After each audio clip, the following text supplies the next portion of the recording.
समझ इतनी नहीं आ पाती, हम कहीं ना कहीं निराश हो जाते हैं, इसीलिए रोज सुनने और सुनाने पर भी निराश हो जाते हैं। भगवद आश्रय लेने वाले उपासक को समझना होगा कि द्वंद्व रहित करने वाली कृपा आपके ऊपर बरसेगी। आप तैयार रहिए, आपके सूक्ष्म से सूक्ष्म अहम का नाश होगा, जो आपके जन्म मृत्यु का हेतु, दुखों का हेतु, यह संस्कृति मूल सूल प्रदनाना सकल शोकदायक अभिमाना, इसको प्रभु दूर करेंगे। दाते करें कृपा निधि दूरी, क्योंकि सेवक पर ममता अति पूरी। बहुत प्यार करते हैं प्रभु। पहली बात तो हमारे मार्ग में लाभ ही लाभ है, हानि है ही नहीं। कोई भी हानि हमारी हानि नहीं है। जैसे हमारा अपमान हुआ कहीं भी, किसी भी सभा में, कहीं भी, सच्ची आपसे कहते हैं, थोड़ी देर के लिए अज्ञान के कारण हमें दुख होगा कि ऐसा नहीं होना चाहिए, लेकिन ये शब्द याद कर लो आप, परिणाम में देखना उस अपमान से वो बात बनी जो बड़ी बड़ी साधना से नहीं बनती। देख लेना, आप देख लेना, ये अनुभव की बात कह रहा हूं। मेरे प्रीतम के द्वारा रचित अपमान से वो पद मिलेगा, वो स्थिति मिलेगी, वो सद्गुण आने वाला है, उस ऊंचाई पर आपको चढ़ाया जा रहा है जो आप किसी भी साधना से नहीं चढ़ सकते थे, नहीं चढ़ सकते थे। ये सूक्ष्म विषय है। आपकी निंदा हुई, होती है, होगी, हुई है सब महापुरुषों की, कहीं ना कहीं किसी न किसी हेतु को लेकर के। क्यों होती है? निंदा के पात्र तो वो हैं जो भगवत विमुख है, जो दुष्ट स्वभाव से युक्त होकर संसार में हिंसा, द्वेष, घृणा, नफरत इसी में जीते हैं। निंदा के पात्र तो वो है जो भगवत शरणागत है, नाम जप करता है, वो निंदा का पात्र हो सकता है। क्या भगवत आश्रित में कोई निंदा करने वाली वस्तु रहती है क्या? मिठाई की व्याख्या तभी तक हो सकती है जब तक दुकान में है, प्रभु के चरणों में अर्पित होने के बाद वो प्रसाद हो जाती है। हम उसकी व्याख्या नहीं करते कि ये पेड़ा किस क्वालिटी का है, खत्म हो जाता है। अब वो पेड़ा और उसकी क्वालिटी नहीं रह गई, अब है प्रसाद। ऐसे ही हरिदास, हरिआश्रित जन क्या व्यक्ति है? क्या इनकी गुणों की समीक्षा करके हम इनकी निंदा स्तुति कर सकते हैं?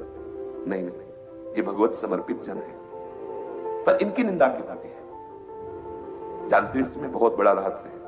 हमारे परम वात्सल्य सिंधु प्रभु उसके अहम का परिवर्तन करके परम पवित्र प्रेम प्रदान करना चाहते हैं। अहम में मलिनता, दुष्प्रवृत्ति, दुष्क्रियाएं, दुष्चिंतन, यह अहम की मलिनता है।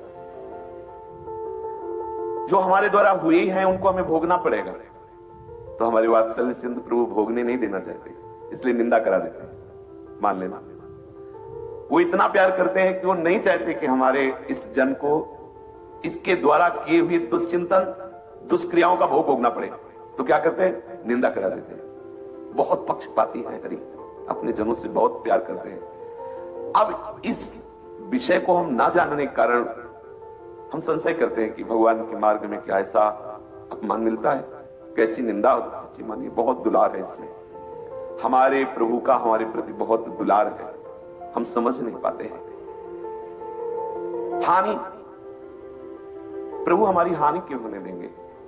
पहली बात, जब आप समर्पित हुए तो आपका सब कुछ समर्पित हो गया, तो आपकी हानि कहां है? दूसरी बात, जो आपने राग कर रखा है उस राग को हटाने के लिए हानि शब्द का प्रयोग कर दिया गया। जहां राग किए हो तभी हानि का अनुभव होगा, नहीं होगा।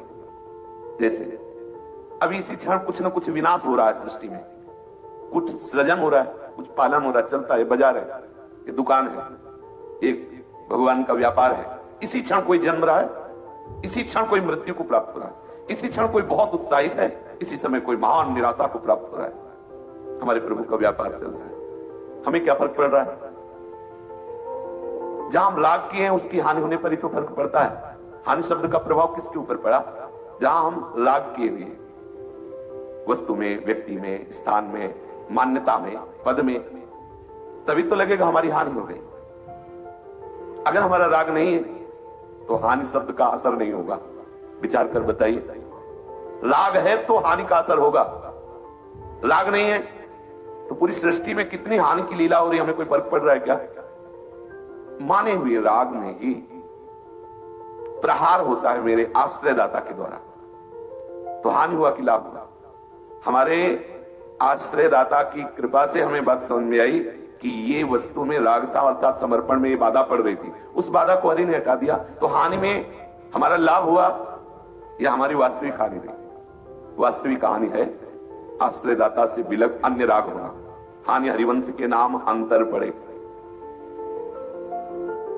और बहुवचन अति दुखदानी